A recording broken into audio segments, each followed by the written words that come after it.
E aí pessoal, tudo bem? No vídeo de hoje eu vim trazer uma coisa diferente aqui, fazer um teste, né? Reagir ao resultado da pesquisa salarial de 2024 feito lá pelo canal do Código Fonte TV. Essa pesquisa deles já é tradicional, eles sempre fazem todo ano. Desse ano talvez tenha algumas coisas interessantes pra gente ver. Quem não viu ainda, então vamos lá. Eu já abri aqui o vídeo, então vamos começar. Preparados então? Eu estou aqui com a caneca Vintage do Código Fonte. Pra não dizer que é velha. Foi a primeira caneca do Código Fonte na época do site em 2006. Eu já acompanho eles há um tempo. Tem mais de 5 anos que eu assisto alguns vídeos do canal deles, esporadicamente assim. E eles já estão aí fazendo conteúdo de computação e programação há bastante tempo. Olha só. Você dessa época, a gente coletou os dados do dia 3 de fevereiro até o dia 4 de junho.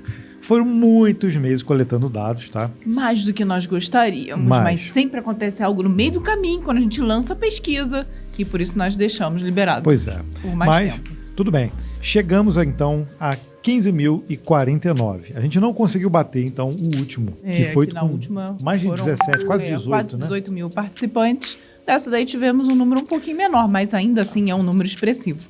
São mais de 15 mil participantes. Eu confesso que não conheço outra pesquisa que abranja tantos desenvolvedores nacionalmente aqui. E aí, para começar, diferente da outra versão, olha aqui, a outra versão tá aqui, ó. Foram 17 mil. O pessoal reclamou muito desse gráfico, realmente ele não tinha nada a ver. São só estatísticas, né? Então eu troquei o formato dele e coloquei alguns insights que eu já puxei de todos os insights aqui da página. Então eu quis destacar esses. Então cabe você depois fazer o seu também, tá? Então a gente começa aqui, ó. 41,7% estão satisfeitos com o trabalho. Com o salário, ó. Com o salário, claro, com o salário. Se você quiser, por exemplo, filtrar por área de atuação, você pode, tá? Então, a back-end, banco de dados, tá? Então, por exemplo, se a gente pegar aqui a galera que trabalha com games, foram somente 58 profissionais. Poxa, foi bem pouquinho dessa vez. 43% também tá satisfeito. Vamos pegar uma outra área aqui, então. Mobile. Full stack, Ó, mobile, 848 profissionais. 43,3% também. Então, isso aqui é uma média aí. A gente vai pegar aqui, então, full stack, que é novidade nessa pesquisa, porque a gente fez uma divisão diferente da outra vez, né? A gente botou back-end e web, como se fosse front e full stack junto. Dessa vez a gente dividiu realmente. Então, nesse caso, ó, full stack é aquele que sofre mais, né? Então, tá com 38,9% de satisfação. Mas vamos pegar aqui uma insight geral, né? Acho que é melhor. Depois você vai aqui no menu e filtra pela sua área de atuação, que fica melhor. 63,8% tem ao menos curso superior completo. Essa informação é extremamente relevante, tá? Muito relevante. Como eu sempre falo aqui, se você tiver a oportunidade de fazer um curso, fazer uma faculdade de programação, faça. Se você não tiver a oportunidade, aí existem outros meios, mas se você puder, eu recomendo fortemente que você faça faculdade, porque além de te ajudar a aprender coisas que você não vai aprender em cursos, a menos que você vá procurar ativamente essas informações, como a gente pode ver aqui, 60% das pessoas que responderam a pesquisa para full stack tem faculdade, então você vai estar concorrendo com uma pessoa que tem faculdade. Você pode ser um ótimo programador, mas não são todas as empresas que olham apenas para isso, né? Muitas empresas ainda usam o curso superior como uma forma de desempate. Muita gente fala, não precisa fazer faculdade, a gente acredita mesmo, para entrar no mercado não precisa, mas é importante sim, não só pelo diploma, pelo papel, mas pelo conhecimento, principalmente se for uma boa faculdade, tá? E também networking. Eu concordo com o que eles estão falando. Que acontecem dentro da faculdade. Não é jabá. Networking é muito importante. Muita gente que eu trabalhei e que eu já arrumei emprego e que alguns são até meus amigos até hoje, eu conheci na faculdade e eu considero que foi um ambiente muito bom para pegar ter esse network, né? Conhecer gente. Porque aqui nesse vídeo não tem jabá, mas a gente é parceiro da FIAP e a gente conhece a FIAP por dentro, participamos ano passado de eventos com eles e a gente coloca eles ali num outro patamar de faculdade, realmente, porque ajuda realmente. Deixa eu avançar aqui. Um pouquinho mais. Deixa eu avançar aqui mais um pouco. Inteligência artificial. Se a gente for pensar em 3 anos atrás... Eu não vou falar sobre inteligência artificial aqui. Isso usando inteligência artificial generativa, tá? Para trabalhar. Então, é uma coisa que já faz parte também do dia a dia do desenvolvedor. 53%, quase 54% acredita que a IA não irá substituir os devs no futuro. Isso é uma outra pergunta. Isso aqui eu concordo. Altamente relevante. 53% aqui está preparado contra esses hypes aí de dev. Não vai substituir, mas vai sucatear o trabalho. Porque se o seu chefe, ele vê que ele pode contratar menos júniors para fazer o trabalho, colocar uma IA ali, ele vai fazer isso. Ele vai evitar contratar júniors ou pessoas que o trabalho é facilmente substituível pela IA e vai sobrar para um sênior, para um pleno, para uma equipe já reduzida, já sucateada, para revisar esse trabalho, que vai ser um trabalho muito mais laboroso do que se ele contratasse um júnior e a gente estivesse revisando um código de júniors. E outras coisas aí que vão surgir, né? Já surgiram e que irão surgir aí nos próximos meses e anos, com certeza, né? E aí 72% sofrem ou já sofreram com ansiedade. Olha isso. A gente tem também um recorte sobre isso. Eu já fiz um vídeo sobre isso, tá aqui no canal. Esse vídeo eu falei sobre ansiedade mesmo, de fato. Ansiedade de não aprender, ansiedade de você pensar nos problemas, levar os problemas para depois do trabalho. E isso é um dos grandes problemas da nossa área. Por isso que é bom fazer exercício, nem que seja uma vez por semana, fazer outras coisas que não seja trabalhar também, para diminuir e melhorar um pouco a sua saúde mental, né? E saúde mental, dessa vez a gente perguntou, e esse número impressiona, cara. Cara, quase 73% ali, a gente arredondando, ansiedade, realmente é um número que eu confesso que não me surpreende. Muita imaginei gente, que ele seria alto, mas é assustador. Exato. 65% trabalho remoto. Eu trabalho remoto e recomendo para todos que gostem, né, também. Também altamente relevante. A gente conseguiu quase 2% dos devs que moram fora do Brasil, tá? Mas a gente perguntou se você trabalha para empresas no exterior. Então, nessa estatística vieram 12,5% dos desenvolvedores, que também altamente... E essa pergunta é nova, né? A gente não tinha feito nas outras pesquisas, e eu acredito que esse percentual esteja crescendo, né? 30,9% já conseguiram oportunidades via LinkedIn, também altamente relevante essa informação. Eu já consegui bastante oportunidade via LinkedIn também. Inclusive, eu fui trabalhar na Magalu porque me acharam no LinkedIn. 17,4% já fizeram transição de carreira para desenvolvimento. E o último aqui, 41,6%. Eu já comecei na área de desenvolvimento, né? Ali com outra coisa. Já participaram de mais de 8 processos seletivos na carreira. Pra você que fica desanimado. 8? É muito pouco. 8 só.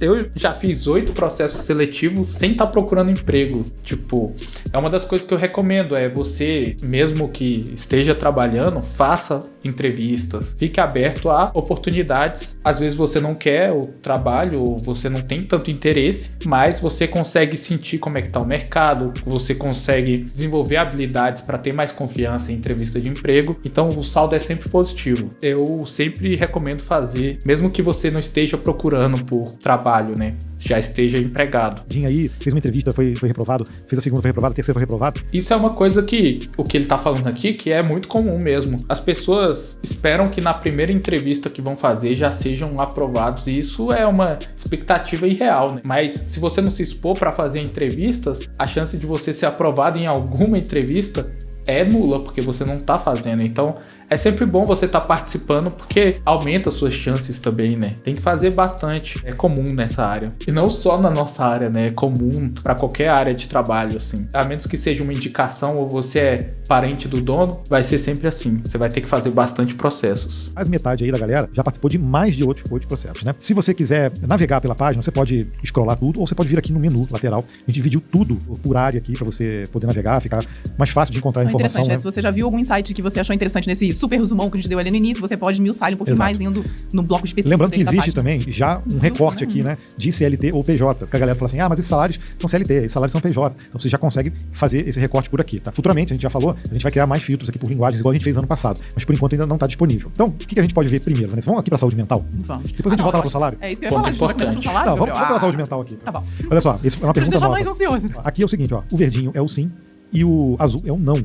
Então, por exemplo, queremos entender melhor a saúde mental dos devs. É afetada pela dinâmica do trabalho. Quer dizer, você tem algum tipo de problema? Não, é a maioria. E aí você coloca aqui, estresse. Olha lá, aí é maioria. Bastante estresse. Aí a gente perguntou, né? Você já sofreu por algum tipo? O nenhum acaba ficando pequenininho, né? Então a maioria, de fato, já sofreu por alguma coisa, né? Aí, ansiedade, ó. Ansiedade e estresse estão no topo ali, comparativamente, né? Aí, por exemplo, estafa mental, burnout. Comum ainda não é a maioria, também. mas é um número muito relevante, né? O que me preocupa é que normalmente a gente colocou assim numa certa escala, entre aspas, né? Não é exatamente assim que acontece com a doença, mas raramente uma pessoa vai ter burnout sem antes ter se estressado e sem ter sofrido ali de algum tipo de ansiedade. Então, querendo ou não, você vê as pessoas estão estressadas, estão sofrendo com ansiedade, então tem que tomar cuidado. Isso aqui que ela tá falando é muito importante. É a porta. Porque é no estresse que começa. E trabalhar remoto, às vezes a gente trabalha mais do que deveria, se preocupa mais do que deveria. Tem que saber ter uma separação. Inclusive, eu acho que se eles cruzassem esses dados com quem trabalha remoto, obviamente que essas estatísticas teriam alguma correlação. Eu não tô falando que quem trabalha presencial não se estressa ou não sente ansiedade. Na verdade, eu acho que passa por outros estresses também, como condução lotada, essas coisas, acordar cedo, mas no trabalho remoto a gente acaba trabalhando mais do que deveria também. Isso, pelos dados que eles coletaram aqui, a chance das pessoas tendo burnout na nossa área é bastante grande e tá aumentando cada vez mais, né? Porta de entrada ali para depressão. Não é a maioria, mas assim, eu pelo menos eu vejo que é um número muito relevante, principalmente quando a gente olha aqui ansiedade e estresse, né? A gente sabe que no dia a dia a gente sofre bastante com isso, né? E a ansiedade, acho que acaba fazendo parte do dia a dia do desenvolvedor, porque muitas vezes a gente encara o desafio que a gente não sabe exatamente como vai resolver. Isso gera ansiedade. Isso é verdade. Passar por algum momento sem ter tido um momento de estresse e de ansiedade na nossa carreira, acho difícil. Então é importante realmente ter esse autoconhecimento para conseguir equalizar e não deixar que isso daí extrapole e vire os outros problemas ainda mais graves, né? Olha, a gente vai falar aqui desses... Essa é a parte importante. Insights mais relacionados a salários. Depois a gente vai frisar um pouco mais aqueles que são novos, tá? Se você já está acostumado a olhar a pesquisa, as outras perguntas são bem parecidas que a gente fez ano passado, então você pode olhar ali e comparar. Então, em média salarial, a gente colocou aqui, ó, estágio 1.748, júnior 4.079, pleno 7.850, sênior 15.50 e outro, que todo mundo fala, que outro é esse, né? Aí eu especifiquei, ó, especialista, tech lead, é o principal, né? Então tem toda uma outra... Eu não lembro se eu já fiz um vídeo falando de salário, eu acredito que sim, mas quando eu comecei a programar, eu era um estagiário, eu ganhava R$700 por mês, e para ganhar 1.700, que é esse valor aqui do estágio padrão, eu tive que pegar 2 empregos. Então eu peguei um estagiário de manhã, né? De manhã eu fazia o estágio, era remoto, e de tarde eu trabalhava em uma outra empresa e ganhava R$1.000 lá. E isso nem era regulamentado, né? Não era CLT, ou era um MEI. Então, eram menos do que isso aqui ainda, né? Se a gente parar para colocar em perspectiva. Outra gama ali de profissionais também que trabalham com desenvolvimento. E aí, a gente não fez a comparação aqui de se aumentou ou não, no caso do outro, né? Tá aqui em 18.202 a média. Mas se eu comparar aqui, por exemplo, com 2023, tá 16. Então, realmente aumentou. Mas em comparação a outros, vamos de baixo para cima, ó, o sênior teve um decréscimo de 3%, olha só, de 15.50, anteriormente era 15.510. Então a gente tá vendo, para quem tá mais ali sênior e pleno, é engraçado a gente tá vendo esses salários reduzirem, uma vez que as empresas, elas estão focando realmente na contratação desses profissionais. Ou tem muito sênior aí por aí no mercado, né? Não pois é. Esse número, esse decréscimo aqui na nosso cálculo foi um pouco assim surpreendente, né? Embora tenha sido um valor pequeno, se você colocar ali, foi de 15.500, 3%, né? Tá.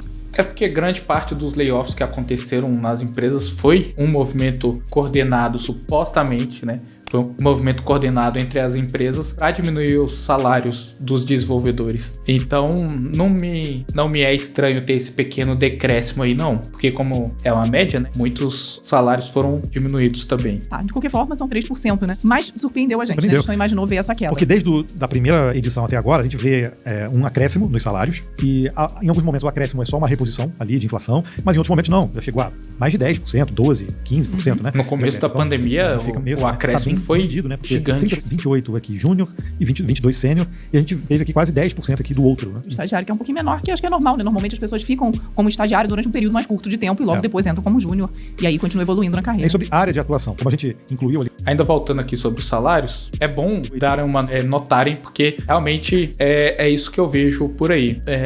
Quando eu era pleno eu ganhava menos que 7, eu ganhava 6 mil e pouco. Quando eu era júnior, eu ganhava uns 2 mil e pouco. Era muito menos, mas meu irmão, ele entrou na área como júnior já ganhando um salário mais alto que eu, do que o que eu ganhava na época que eu era júnior, né? E quando ele saiu de pleno, ele também tava nessa média aqui. O salário de sênior também tá na média que eu vejo aí, que eu converso com as pessoas. E é bom vocês olharem esse gráfico e se habituarem para quando alguma empresa for te oferecer um salário mais baixo do que a média, você saber ponderar o quanto você pode aceitar ou não, né? Dependendo da empresa. Se você não tiver muita opção também, não tem muito o que discutir. A gente traz ali o gráfico de ganhos por área de atuação e a gente vê que o back-end... Bom, esse aqui é importante também, os ganhos pela área de atuação. Fica bem posicionado ali. Olha a quantidade dispare do back-end para as outras áreas. O verdinho aqui é o back-end. E é muito back-end, muito full stack também. Então, se você quer programar, quer aprender alguma coisa e quer fugir disso, existem várias outras áreas que tem menos concorrência, né? E você pode ganhar um salário melhor, ter mais oportunidades para entrar. Como DevOps, que aqui tá DevOps, mas é o SRE, né? Ou então ser um Platform Engineer, trabalhar com cloud e tal. Trabalhar com dados, trabalhar com embarcados também. Existem outras coisas que você pode fazer além de programação web. Na faixa de, por favor, bota ali, Gabriel, entre 9 e 12 mil reais. É a maioria. E depois também. No início, se você pegar as primeiras faixas, aí o full stack consegue ganhar mais. E depois a gente vê essa inversão, né? Tem um número maior de pessoas trabalhando como full stack e depois o back-end vira o jogo. Se você pegar aqui a faixa entre 20 e 30 mil, você vê que os desenvolvedores back-end e full stack realmente são a maioria, né? A gente pega aqui, 20, 30, 30, 40, 20 e 30. Olha lá. Back-end, 248. E full stack 214. Pois é realmente a área que tem mais respostas e também que tem mais profissionais aí, né? Bom, e uma novidade, né? Nós perguntamos se as pessoas atuam em mais de uma empresa, com mais de um contrato e também se fazem freelas. Então, em mais de um contrato, a gente teve ali que 20,88% dos pesquisados responderam que sim, que trabalham com mais de um contrato ao mesmo tempo. A gente vê que a maioria, 65%, estão trabalhando remoto. Isso, muitas vezes abre essa possibilidade, né, de fazer freela e de ter mais de um contrato também. Remoto, em algumas empresas, você consegue negociar a quantidade de horas que você trabalha. Então, você pode negociar, por exemplo, 3 horas por dia numa empresa. 5 horas por dia. Complementada. Isso por semana ou por projeto. Então, abre esse leque, né? A gente conhece muita gente que faz esse tipo de trabalho também, com mais de um contrato. Perguntamos mais uma vez sobre o impacto dos layoffs e teve um aumentozinho, né? 12,56% das pessoas sofreram demissão nos últimos 12 meses. E no ano passado foi 10,9%. Então, teve um acréscimo. A gente ainda está vendo também um pouco ainda desse impacto de layoff, né? Empresas fazendo esse ajuste, né? Se você pegar nossos vídeos de pesquisa e até o próprio compilado lá atrás, em 2021, 2022, quando começou, a gente vinha falando, muitas empresas vão levar anos aí se reajustando, testando ali, e até para um segundo momento conseguir ali ter um respiro para voltar a investir. Muitas já estão nesse movimento, né? Mas infelizmente algumas não. Outra novidade também, a gente perguntou sobre o tempo de estudo. Quanto tempo você costuma tirar na semana para estudar coisas novas? E se você também costuma criar conteúdo? Porque isso é uma forma de você não só compartilhar o seu conhecimento, mas também afirmar aquilo que você está estudando, sabe? Você afirmar. Eu já falei sobre isso em outro vídeo. Na verdade, o conhecimento daquilo que você estuda. Muitos dizem, né, que a melhor forma de você aprender algo é ensinando. E é verdade, né? Criando conteúdo não deixa de ser isso. E aí, 35%, quase 36%, estuda de 2 a 4 horas por semana. 34, menos de 2 horas. Eu colocaria aqui, acho que de 2 a 4 horas por semana, dependendo do ritmo de vida que a pessoa tenha. E se ela já está empregada, família, tudo, é bem razoável. Né? Agora, para quem está querendo entrar no mercado, tem que estar naquele momento em que tem que dar um pouquinho mais de sangue e suor. Então, esse número de horas tem que ser maior. Para quem quer entrar no mercado, eu acho que pelo menos 20 horas por semana estudando. Isso é péssimo. A gente tem que criar conteúdo. Nem que seja, de vez em quando, uma publicação no LinkedIn. Você não precisa ter um blog próprio, nada disso, rebuscado não, mas você tem que se habituar a criar conteúdo mesmo, escrever, colocar aquilo que você tem de conhecimento para fora e estruturar aquilo. Isso aqui que ele tá falando é importante, principalmente porque às vezes a gente trabalha numa empresa que não tem tanta mão de obra. Assim, criar conteúdo, escrever algum blog post, alguma coisa no LinkedIn, ajuda a gente a organizar os pensamentos de maneira linear. Tem empresas que, às vezes, você fica muito tempo no projeto e esse projeto fica com o conhecimento todo na cabeça de uma pessoa só. Então, o ideal é saber escrever, saber criar um conteúdo para poder até compartilhar o conhecimento dentro da empresa que você trabalha, coisas sobre os projetos que você trabalha, criar documentação técnica, porque isso são coisas que não são difíceis de fazer, é uma habilidade que é razoavelmente fácil de você aprender a fazer, só que é um pouco trabalhosa. Porém, é uma habilidade que vai te destacar de outros profissionais também. Saber escrever, saber se comunicar, são coisas muito importantes aí para trabalhar com tecnologia, eu diria. São coisas muito importantes para trabalhar com tecnologia. Eu acho que isso é extremamente importante, relevante. Então, nós aqui, enquanto criadores de conteúdo, incentivamos também todo mundo a criar. Ajuda no aspecto técnico, que você vai conseguir esmiuçar aquilo tudo que você sabe tecnicamente. Exatamente. E até na comunicação também, sem contar o networking que você faz. Então, é super válido. Então, como a gente está sem filtro aqui, PJ e CLT, então aparece pra gente o modelo de contratação, tá? Então, essa aqui é uma média geral, já não tá por nível, né? Então, a média geral aqui de CLT é 8 mil e PJ 12 mil. Se a gente for comparar com a do ano passado, aí, juntando todos os níveis, né? Aí sim, então é um incremento, né? Teve um aumento ali nessa média. Não podíamos deixar de perguntar mais uma vez sobre localidade de trabalho. E aí nós tivemos atualmente como você trabalha. Remoto, 65,74%, híbrido, 19,88% e presencial, 14,38%. Vamos comparar com o ano passado? Temos que comparar com o do ano passado, né? Olha só o do ano passado. Pois é. Tivemos um acréscimo ali, tanto no presencial quanto no híbrido. E automaticamente a queda no remoto. E isso já vinha acontecendo, né? Na pesquisa de 2022 para 2023, isso já aconteceu, e da de 23 para 24, novamente. Aumentou bastante a quantidade de vagas remotas. Empresas forçando a meia barra aí para as pessoas voltarem pelo menos para o híbrido, né? Agora você vê, olha só, nesse caso aqui, ó, do ano passado, a gente perguntou qual seria a modalidade ideal para você, né? Aí, olha só, presencial é 1,14% e remoto 78%. Agora, dessa vez, remoto é 79% e presencial 1,25%. Ou seja, aumentou o remoto. As pessoas querem mais ainda continuar no remoto. É muito bom trabalhar remoto. Se você sente, onde você se sente mais produtivo, obviamente, todo mundo aqui, cara, no remoto, para nossa... É muito mais fácil, muito melhor eu trabalhar na minha mesa, com o meu computador, com a minha cadeira, do que trabalhar num lugar que muitas vezes tem cadeiras desconfortáveis, não tem uma mesa calibrada para sua altura. Então, é muito melhor trabalhar remoto, né? Tem gente que não gosta, mas eu prefiro. A área de atuação, desenvolvimento, funciona muito bem, tá? Isso aí é inegável, tá? A gente pode ter algumas preferências, às vezes, por trabalhar no escritório, no híbrido e tudo, mas quando você tem um ambiente... É legal ir pro escritório também. Equipado. Quando você não conhece o time, ou então você muda de cidade, é muito bom você ir pro escritório para conhecer gente, aprender sobre a cidade também, andar, né? Sair de casa. Acho que a única parte ruim do remoto, é igual o que eu falei lá no meu vídeo sobre o trabalho remoto, é que às vezes você fica muito solitário, você não conhece as pessoas com quem você trabalha de fato. Aí é importante as empresas fazerem eventos para poder confraternizar o time e tal, igual muitas empresas que são globais fazem. Eu acho que é uma coisa muito legal, muito bom para melhorar a comunicação entre o time, melhorar também a energia da equipe, né? Com equipamento, tudo, não tem jeito, cara. A gente consegue ser, sim, mais produtivo em casa ou remoto, né? Vou falar com meus periféricos, que meus trabalha teclados. Não necessariamente em casa, né? Mas de muito forma melhor. remota. E aí também sobre isso. Você possui um espaço e equipamentos adequados para você atuar remoto? Olha só, 95% diz que Ou seja, sim. as pessoas de fato já se estruturaram para trabalhar no home office, né? O pessoal não tá mais trabalhando sentado na cama. Pois é. E aí mostra que nós, desenvolvedores, temos todas as condições realmente de continuar trabalhando remotamente, tá? E agora, em relação ao inglês, teve novidade, tá? Essas perguntas que a gente geralmente já faz, se pretende se mudar para outro país, qual é o seu nível de inglês, mas a gente perguntou também, isso aqui tudo você pode comparar depois, tá? A gente perguntou também se a pessoa consegue conversar de forma fluente em inglês. E aí, ó, isso aqui me surpreendeu, ó. 40% diz que sim, consegue estabelecer uma conversa em inglês. Isso é importantíssimo. Na nossa área mais já é o suficiente para você poder atuar numa vaga no exterior, né? Uhum. E nós perguntamos também quantas línguas você possui fluência, obviamente uma, porque português todos nós falamos. Deveríamos falar, né? E 2 línguas ficou com 38,29%, o que também é um percentual bem interessante, né? Principalmente se a gente levar em conta, assim, não programadores, mas se você... A população geral brasileira, você tem ali, em média, 2% de pessoas que falam fluentemente. Então é um percentual baixíssimo, né? Aqui Saber inglês é uma coisa que vai abrir muitas portas. Então, tem que aprender a falar. Além de ser divertido também. Não só pra sua vida profissional, mas para sua vida pessoal. Você vai consumir coisas que você não poderia consumir apenas em português, como filmes, séries. Você pode ler coisas que não estão disponíveis em português, como tutoriais e outras coisas. Então,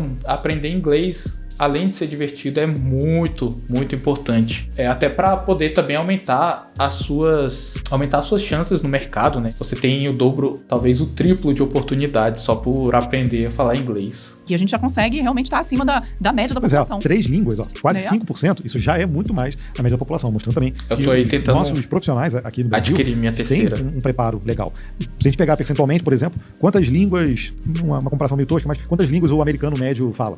O americano não é uma boa. Só uma para eles também, não precisa de muitas outras, né? Mas, de qualquer forma, isso não quer dizer que a gente não precisa melhorar, tá? Exatamente. Mas, assim, se nós levarmos em conta o recorte da população geral, realmente nós estamos melhores do que a população em geral. E aí, mais uma vez, a gente tem aquela média salarial por país. Lembrando, cara, eu tenho sempre que falar, pela quantidade de respostas. Por isso que o nível de confiança dos dados fica maior, tá? Então, esse 1, 2, 3, 4, 5 é pelo número de respostas, não é pelo salário, tá bom? Então, por exemplo, Portugal não tem jeito, é o número maior de participantes que atuam em Portugal. Então, nesse caso aqui, ó, a média salarial acaba indo para 17 mil. Tem o Canadá, querendo contratar Canadá, Alemanha, 24. Então, a média do Canadá é boa. Né? 32 mil. No Reino Unido ali chega a 43, nos Estados Unidos 43 também. Mas foram poucos participantes, né, que atuam em outros países. Então, é só uma observação aqui para você olhar. Quem sabe se você está estudando e para qual país vai, pelo menos você tem uma ideia ali, a remuneração. E aqui a gente sempre usa esse gráfico também para mostrar o tempo de experiência e os salários, tá? Para desmistificar aquela coisa de 6 meses, você vai estar ganhando 5, 6 mil, 10 mil, 20 mil, 30 mil. Não sei quanto essas galera já chegou, né? Mas o que a gente vê, olha só, se a gente pegar entre 2 e 4 anos, a média aqui, ó, o topo é de 3 a 4 mil, tá? Isso não quer dizer que é 2 a 4 anos. Tem gente aqui de 7 a 9 também, tá? É a maioria, inclusive. E aí tem gente de 4 e 6 anos também aqui, ó. Só que o 4 e 6 anos, ele ganha nessa faixa, ó, 9 a 12 mil. Então essa galera do 1 a 2 anos, ela tá aqui, ó. Tá vendo? 3 a 4 mil. 2 a 3 mil, é isso, ó. Onde a faixa aí, o maior número. Aí você fala, ok, tem o de 4 a 5 mil? Tem, ó, coach lá falou. Tem também. Mas é bem menos pessoas, tá? Então não é regra. E essas perguntas aqui, agora foram das melhores, eu acho, por conta da gente desvendar um pouco em relação a processos seletivos. Olha só, 58% levou menos de um ano para a primeira oportunidade. Esse número surpreendeu. Surpreendeu, eu achei bem alto. É muito pouco. Menos de um ano é um tempo curto. Menos de um ano Entre é muito 1 a 2 pouco. anos, deu 29%, é o segundo. Então, realmente, tem muita gente que consegue entrar no mercado depois de um ano. Mas a gente olha para outra pergunta. Ó. Em relação a processos seletivos, a maioria fez mais de 8 processos seletivos. É aquela 54% não. Então, beleza, o pessoal tá sabendo. Mas quase metade ali, né? Meio diz que sim. Dá aquela Mas eu em algum momento, tem aquela ideia do QI, de que você indica alguém que é algum jabá. que a gente se sente mais produtivo, que a gente gosta de trabalhar. E aí a gente tem aqui, ó, separação por setor de atuação, segmento de mercado, tudo isso aqui para você olhar. E aí você tem quase 4% dos participantes. Você vê qual é a faixa salarial da maioria aqui. Então dá para olhar muita coisa aqui, ó. Startup. E aí veio aqui o que a gente também perguntou de novidade sobre o uso de inteligência artificial. A gente falou de 83% utiliza ali, né? E logo depois a gente perguntou aquela pergunta que vai na ferida ali. Você confia na qualidade do código que está sendo feito ali? 10.9. E aí a gente botou várias aqui, ó. Tem até uma... Agora, média salarial por linguagem e tecnologias, né? Que você separar realmente aqui da ideia, dá uma sensação de... Não tá, deixar ela mexer no meu código. Ele não tá se intrometendo naquilo que eu tô fazendo, né? Não sei qual é a sensação, né? Mas a grande maioria usa o ChatGPT mesmo. Estamos chegando, calma. Eu avancei aqui para a parte da média salarial por linguagem, que é a parte que eu queria ver. Vamos dar uma olhada. Aqui no finalmente, ó. Média salarial por linguagem e tecnologias, né? Lembrando, mais uma vez, que tá ordenado por ordem de grandeza. Mais... É só olhar aqui embaixo, ó. Isso aqui é até legal para você ver quais linguagens que você pode investir além do JavaScript ou do Python, que são as mais famosas, para também ter uma diferenciação, né? Porque, por exemplo, Java 2.270, JavaScript 2.600, Python 1.400 e pouco. Só que aqui tem Dart que está pagando uma média muito boa e tem 421. Isso aqui, obviamente, que são as pessoas que eles entrevistaram, né? As pessoas que responderam, mas dá para pensar no recorte aí. Olha o valor que a linguagem Go está pagando e a quantidade de participantes, né? Então, obviamente que isso aqui é a média, né? A média salarial de quem respondeu, mas dá para você ter uma noção aí do que aprender, além do que as linguagens mais famosas ou das tecnologias mais famosas. 1.638 JavaScript. Não quer dizer que JavaScript paga mais ou é melhor, nada disso. Foram um número de respostas. E aí a gente tem aqui, em relação, ó, a salário, em relação à pesquisa anterior, olha, saiu de 7.800 para 8.021 a média. C#, 8.900 para 9, bem pouquinho, né, de acréscimo, né? Praticamente irrelevante. E Java de 9 para 9.600, aí um pouco maior. Ó, aí TypeScript, Python, a gente vê aqui as outras linguagens. Você pode correr aqui, tem várias outras aqui. Tem coisa aqui que, pô, tem gente que usa mais, tem gente que usa menos. Por exemplo, Lua, teve 8 participantes aqui com Lua. 8 participantes com Lua. A média salarial tá baixa, mas é provavelmente porque a quantidade de empregos disponíveis é pouca também, né? Só 8 pessoas, mas é um começo já.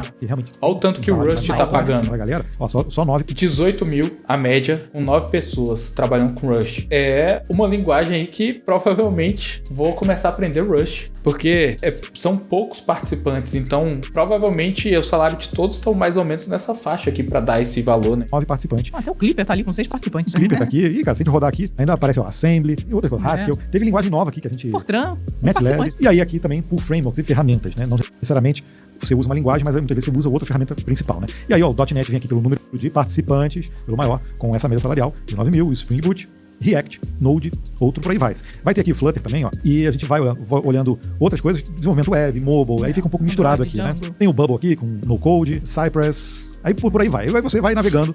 Eu vou deixar o link aqui da pesquisa, o que eu queria ver era isso mesmo. Eu achei legal o vídeo deles, a pesquisa que eles fazem é bem legal, o conteúdo deles também é muito bom. E comenta aí embaixo o que você achou, se você achou as médias salariais baixa ou alta, o que você achou da pesquisa que eles fizeram. E eu vou deixar o link para vocês olharem o site da pesquisa lá por conta própria, né? E ver em primeira mão quais foram os resultados. Então se você gostou do vídeo, gostou desse formato aqui, quer que eu continue, comenta aí embaixo. Eu não sei se ele vai muito bem, mas eu queria fazer esse teste. Se inscreve no canal caso não seja inscrito. Eu vou deixar a minha playlist de Lua aqui. Vocês viram que tem 8 participantes já trabalhando com Lua, né? Então vamos aumentar a quantidade de pessoas que saibam programar e provavelmente com a popularidade aumentando as empresas possam começar a adotar mais a linguagem e melhorar os salários também. Eu vou começar a aprender Rust agora, talvez eu faça uma live aí aprendendo Rust, seria legal. Caso vocês tenham interesse, comenta aí embaixo também, que aí a gente faz um negócio mais